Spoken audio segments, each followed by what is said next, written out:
the concept of anasakti. So it is a concept driven from Bhagavad Gita, and ये जो word है anasakti, this basically means non-attachment. अब non-attachment doesn't means that it is some kind of physical absenteeism और सब छोड़ छाड़ के बैठ जाओ, कुछ करो ही मत. This is basically an intense form of action.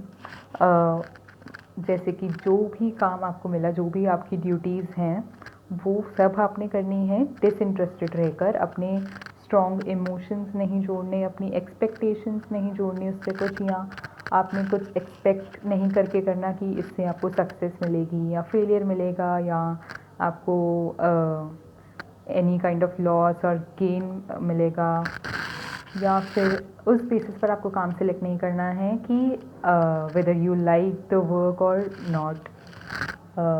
Then जो भगवत गीता है वो डिफ़ाइन करती है टास्क एक्सीलेंस ओनली व्हेन जो करने वाला व्यक्ति है उसको समझ आ जाए कि उसके कंसर्न्स ओनली उसके एक्शंस में हैं.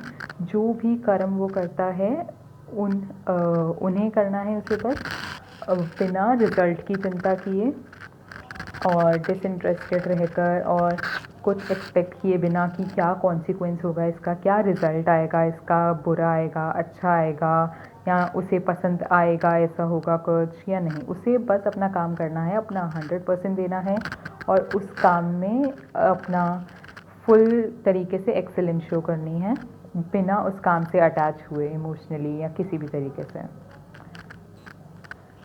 देन एक जो अनासक्त पर्सन होता है उसका बिहेवियर कैसा होगा. So these are the behavioural reference of Anasakti.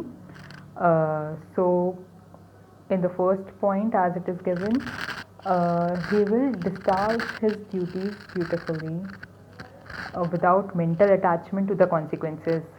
As I stated earlier कि कोई इमोशनल अपना अटैचमेंट नहीं पालना उससे, तो कोई मेंटल अटैचमेंट नहीं पालना कोई किसी भी कॉन्सिक्वेंस से जो आप काम कर रहे हैं उसके. एंड जो एक अनासक्त पर्सन होगा वो ऐसे काम करेगा कि उसको रिवॉर्ड्स की चिंता नहीं होगी कि ये मैं काम कर रहा हूँ तो मुझे कोई पर्टिकुलर रिवॉर्ड मिलने वाला है इससे या नहीं. उसको ये इसलिए वो कंसर्न बिल्कुल नहीं होगा. एंड उसको उसके सक्सेस और फेलियर का कोई डर नहीं होगा. ना वो ये चीज़ अपनी ईगो पे लेगा कि अगर मेरे को सक्सेस मिल रहा है तो उसका ईगो बढ़ जाए, या उसको नेगेटिव कॉन्सिक्वेंसेस मिल रहे हैं, फेलियर मिल रहा है तो वो अपना ईगो हर्ट कर ले. वो ईगोइस्टिकल फॉर्म से बिल्कुल नहीं देखेगा इन सबको. एंड वो सोशल अप्रूवल के लिए काम नहीं करेगा या कोई सेंसर लगा के काम नहीं करेगा कि सोसाइटी एक्सपेक्ट कर रही है तो मुझे इस हिसाब से चलना चाहिए. अपने एक्शंस को एक्सटर्नल स्टैंडर्ड्स जो सोसाइटी के स्टैंडर्ड्स हैं उनके साथ मेजर करके नहीं चलेगा कि ये काम किसी को पसंद आएगा या नहीं आएगा, या मैं ये करूँ तो इससे लोग मुझे पसंद करेंगे, वो ये सब नहीं देखेगा.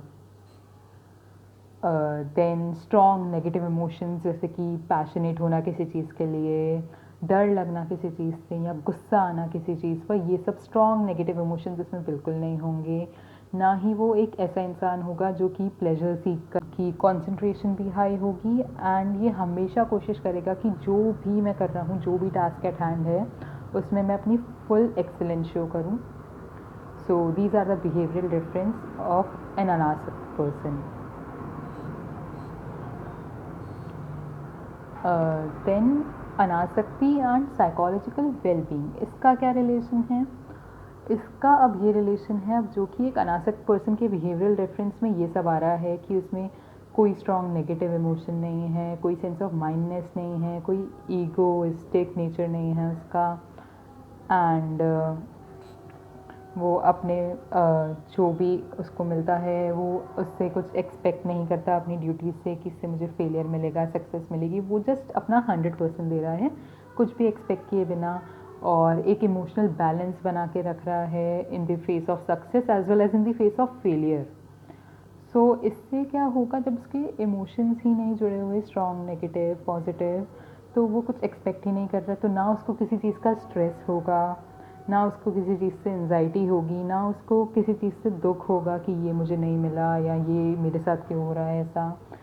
तो जितनी भी अब जैसे कॉमन साइकोलॉजिकल प्रॉब्लम्स एग्जिस्ट कर रही हैं, जैसे कि एंजाइटी, स्ट्रेस, डिप्रेशन। और स्ट्रेस तो बेसिक ट्रिगर है, जितना भी साइकोलॉजिकल प्रॉब्लम्स का बेसिक ट्रिगर स्ट्रेस ही होता है। चलिए कितना भी बड़ा साइकोलॉजिकल डिसऑर्डर है उसमें देखा गया है कि स्ट्रेस है बेसिक ट्रिगर। जिन जो भी ओवर स्ट्रेस पर्सन होते हैं वो अट्रैक्ट करते हैं साइकोलॉजिकल डिसऑर्डर्स और फिज़िकल सिम्टम्स एज वेल। तो एक वेल बीइंग उनकी बहुत ज़्यादा अच्छी होगी जो कि अनासक्ति प्रैक्टिस कर रहे हैं। ओवरऑल वेल बीइंग इम्प्रूव होगी, कोई बीमारियां नहीं अट्रैक्ट करेंगे वो फिज़िकल और साइकोलॉजिकल। सो ये इसका रिलेशन है साइकोलॉजी से।